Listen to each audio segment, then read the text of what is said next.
Hi all. I just had the impulse to share a perspective.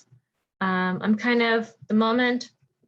This is kind of how I've been. Like the moment I feel an impulse, I just go with it. I was literally in my bed already doing my breathing, and these thoughts came, and I just had a strong desire to share instead of like put it aside, write it down like I used to, and then maybe revisit it the next day. I just like I want it out. So I wanted to share my perspective on this very common question people ask, and I've asked for many years. How do we find our soul's purpose, or what we're meant to do, or our passion in life? Um, and I can just share my perspective. I know there's a lot of coaches out there and teachers and all that. And I can just share my story. I am not on the ultimate, like, I have not reached the ultimate place of my passions. But I feel like throughout my life, it's been like puzzle pieces. So my entire childhood felt like I always needed to have a hobby, doing something with my hands. It first was sewing.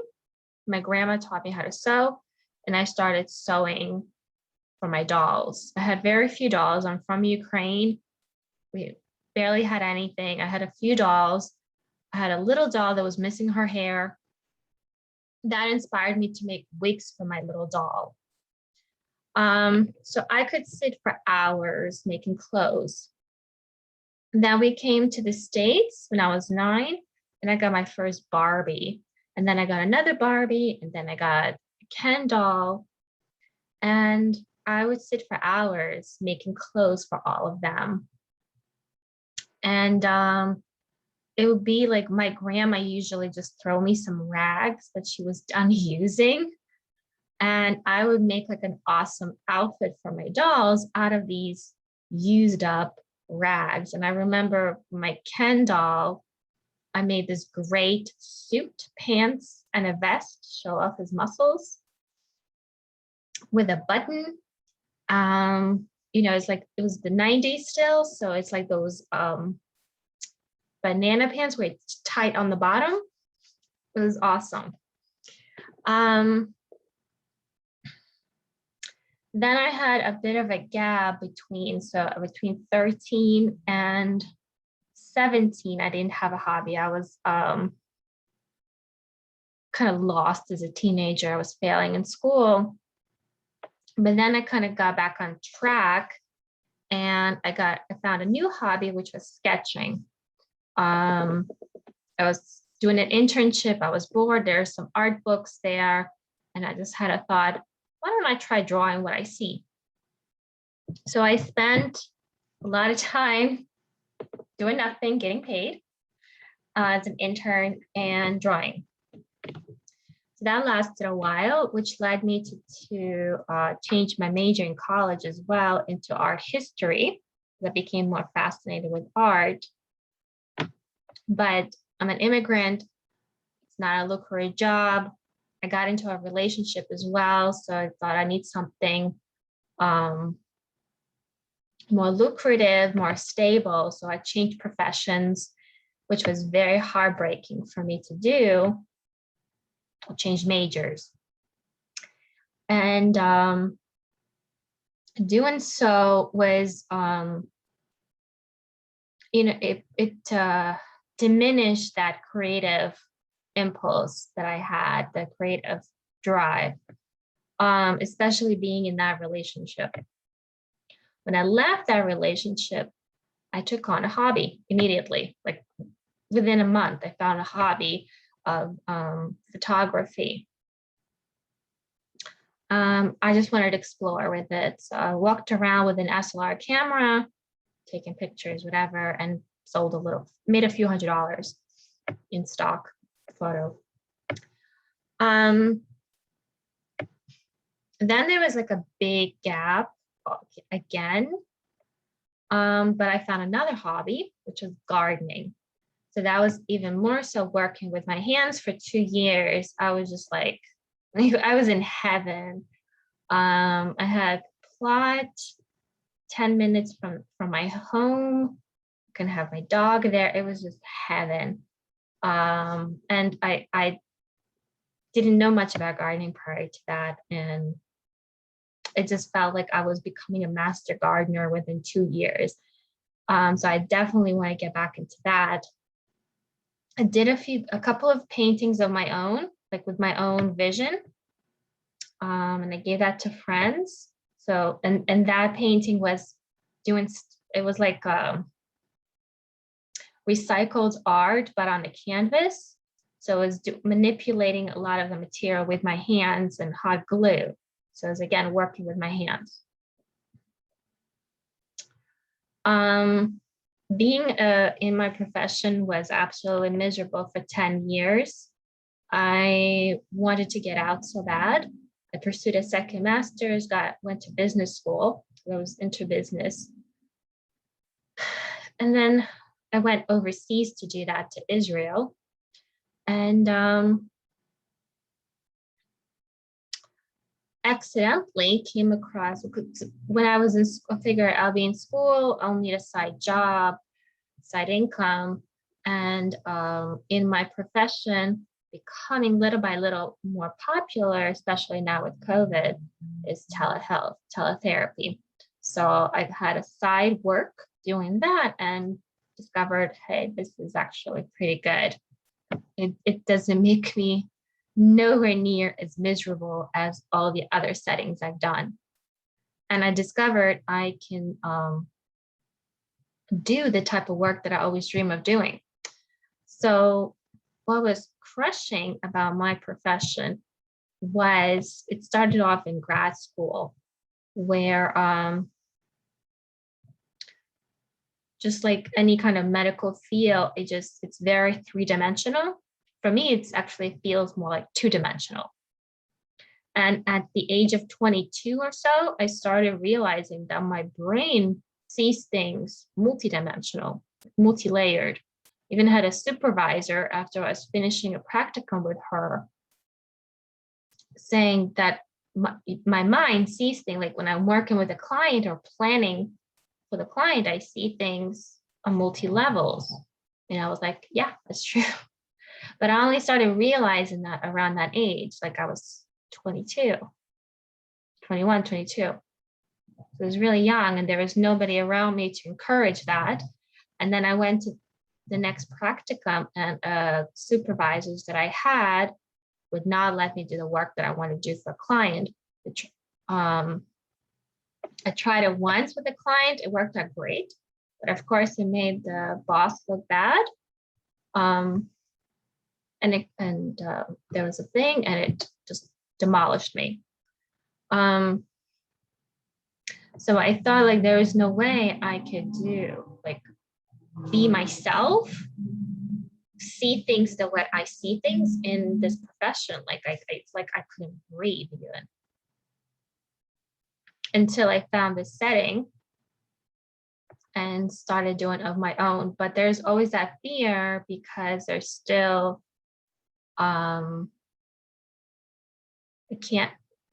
it's hard to like navigate to see like how far can I take it. But I have been able to kind of take it at least way more than I used to. In addition to that, my creative pursuit and working with my hands, I found another hobby sort of where I'm actually making money by creating things, creating materials. And lately, these ideas have been rolling out so much that I can't even keep up anymore. I'm exhausted, especially with the Lionsgate is exhausting me. And I have like a list of ideas and it's very hard to keep up. So it's just like rolling out over and over, like so many ideas. It's great. It's always what I wanted, right? Wait, I lied. I did have another hobby, writing. I got into writing when I was um 23. So no, I did have a hobby. After photography, I started writing. I started writing poetry and a journal and tried a little bit of stories. Um, so all these things have continued being like a desire for me to create art, to write, but in my image, to work with my hands, to look at everything from that 5D perspective or even further, wherever it is. So wherever in which direction I'm able to do that in, that's where I go now. So lately, and as I said, I started making these materials. And I'm always like, okay, what's the next thing can I create? Like push it further and further and further to make it. It's even more, it's more stimulating for me than like my students are like, okay, but it's like, it's more stimulating for me then. And I'm looking for the next thing and the next idea, the next interesting thing. And then one of the companies I contract with, they just reached out to us.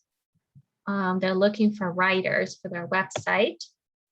If anybody's interested, and I'm like, yeah. So I've written 2 articles so far,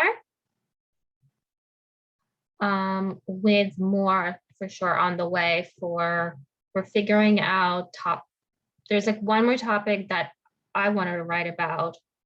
And then there's topics that they asked for. So it's like clearly, at least for the next 2 months, there's at least 2-3 articles to write. So my energy is shifting towards them.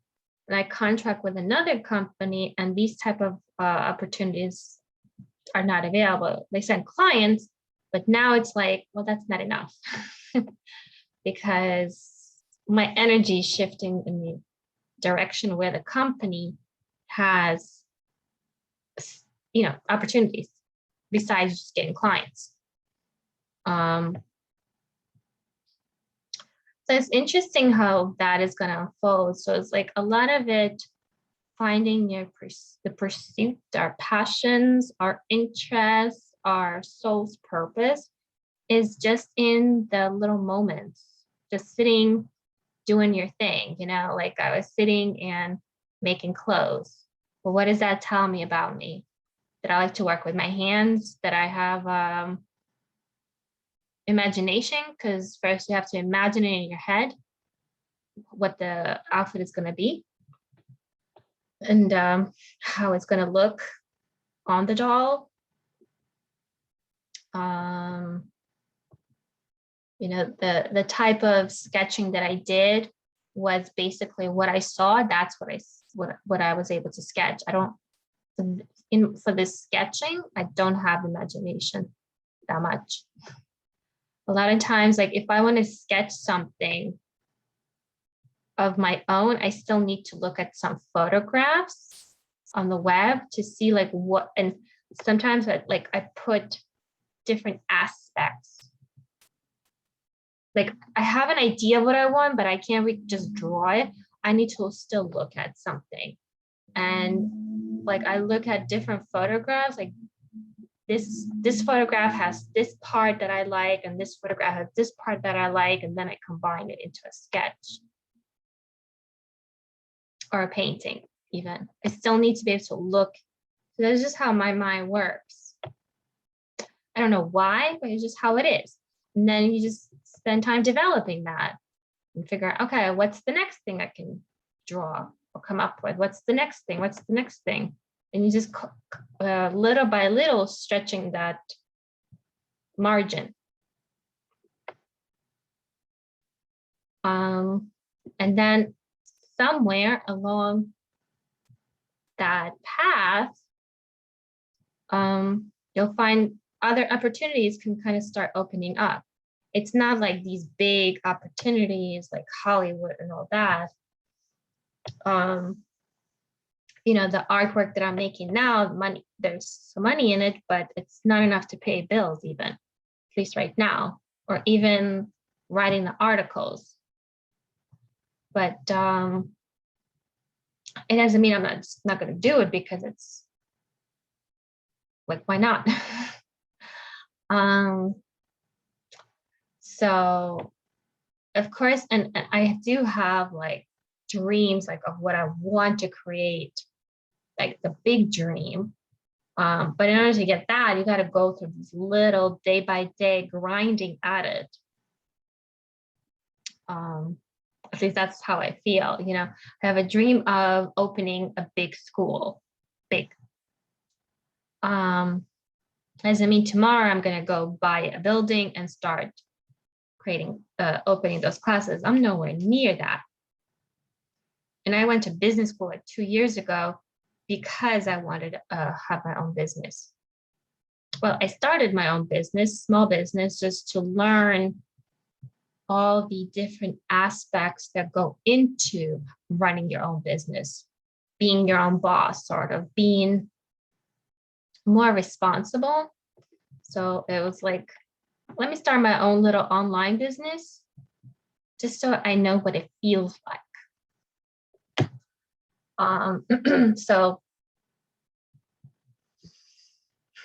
I guess to me, life's purpose or discovering your life purpose is literally a discovery. It's an exploration.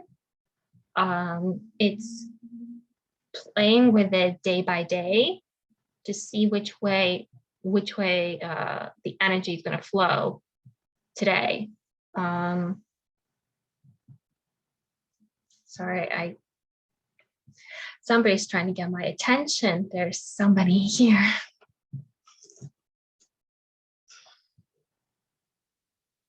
I don't know who.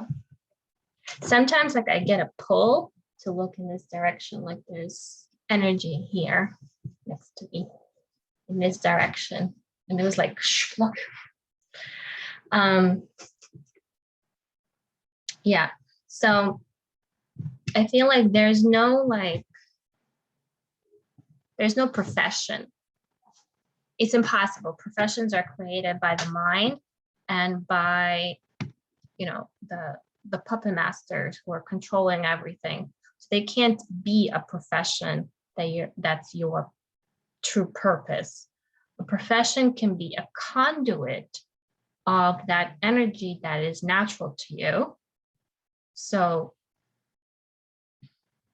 like my current profession is a conduit for me in several ways: creativity, working with people one-on-one,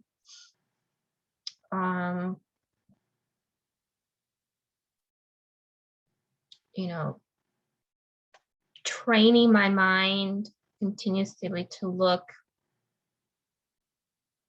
through the different layers. And it's not like always like happens so easily. It's you train it. It's always figuring stuff out. It doesn't like just, you know, I get a client and right away I know all the layers. It's still an exploration. But I think like all of that exploration is helping me create the materials, create the articles now. Yeah, and I think it's like it was interesting because the articles that I've been writing or wanting to write is based on my perspective. And they reached out with a couple of topics that they were looking for someone to write, and those topics didn't interest me. Like they were not topics that I really care about or have like a multi-layered perspective in. So I declined them. Again, it's not about money. It's about it. I'd rather spend that time developing an article that is my vision. no matter how much money I make, because I'm not gonna make millions out of this. But training my mind to look at things the way it's designed to look at, because just remember, I'm 36 years old, so I've had years of that ability not developed, not exercised. It's been like suppressed and dormant. So right now it's just like a muscle being exercised. So whatever helps me to exercise that muscle, that's where the energy is going to go. Anything that doesn't is a waste of time.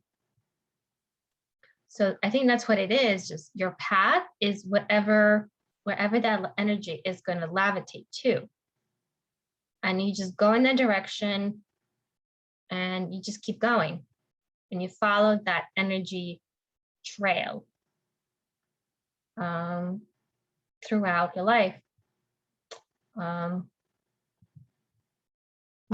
I think that's all it is. There is no like ultimate, there's no profession. I mean, some people are gifted doctors, but it's because they're meant to be healers. Like doctors and healers, not the same thing, right? Indoctrinate, doctor. There's people who are actually good doctors, but because their passion is healing, helping,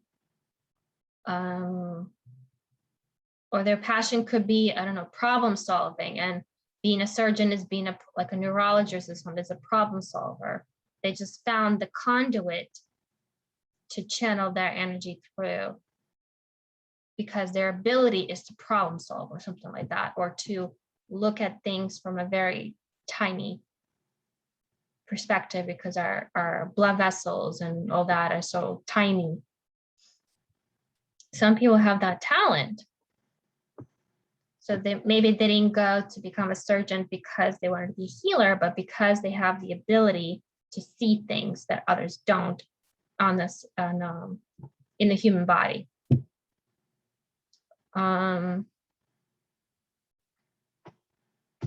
So I'm gonna see what your abilities are and just let the energy go in that direction. Let it flow.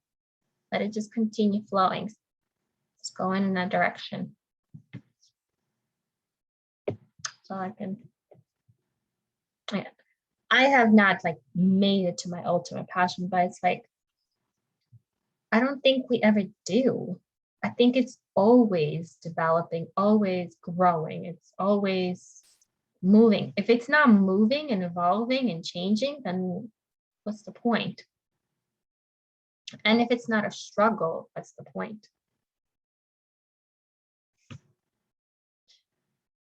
Hope this helped.